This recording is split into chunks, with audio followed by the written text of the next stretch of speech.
Tyreek Hill and Jaylen Waddle are the scariest wide receiver duo in the league. Tyreek Hill has been one of the best wideouts in the league, but is also on the track to have the most outstanding season at the position in NFL history, and potentially set a record for 2,000 receiving yards that no man has ever done. The only player that came up 36 yards shy was Calvin Johnson in the 2012 season. Tyreek Hill already has 1,148 receiving yards through week 11 and is averaging 114.8 yards per game with 7 games remaining. On the other side, Jaylen Waddle, who has over 800 yards and keeps showing why he is also one of the best in this league. Last season, he had over 1,000 receiving yards as a rookie. Tyreek Hill and Jaylen Waddle have made the Dolphins so fun to watch this season. It's simple. The greatest wide receiver duo in NFL history could very well be this one. It's been so hard for teams to defend these guys, and the reality is no one can stop them. Tyreek Hill was with Kansas City, but then he got traded to the Dolphins for a first, second, 2 fourths, and 6th draft picks. Sounds a lot. The result is there. It's paying off. A lot of people did wonder whether Tyreek will be good without Patrick Mahomes. The reality is this guy is just too good at the position no matter the quarterback situation. Tyreek Hill will find a way. The other guy who has found his ways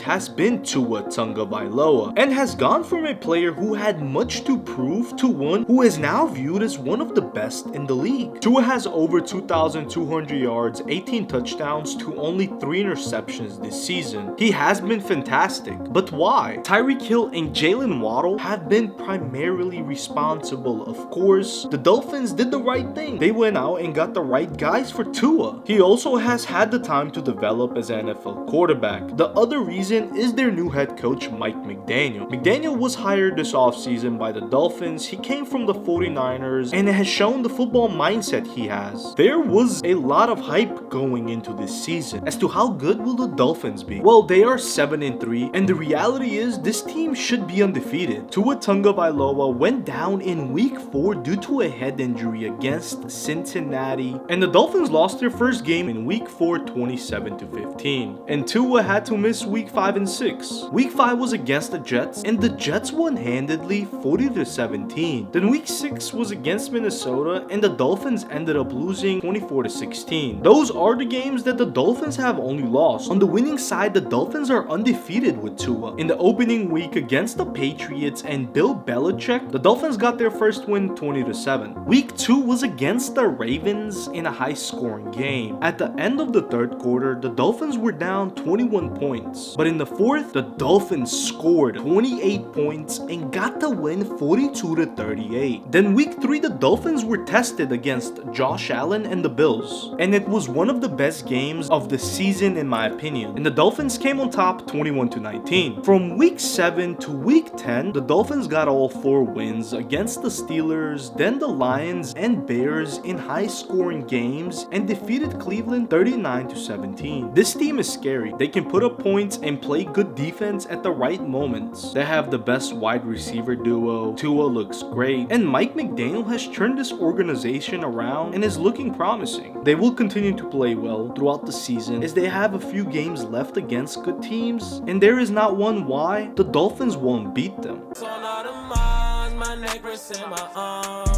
Bitch, we some stars, pull up in foreign cars.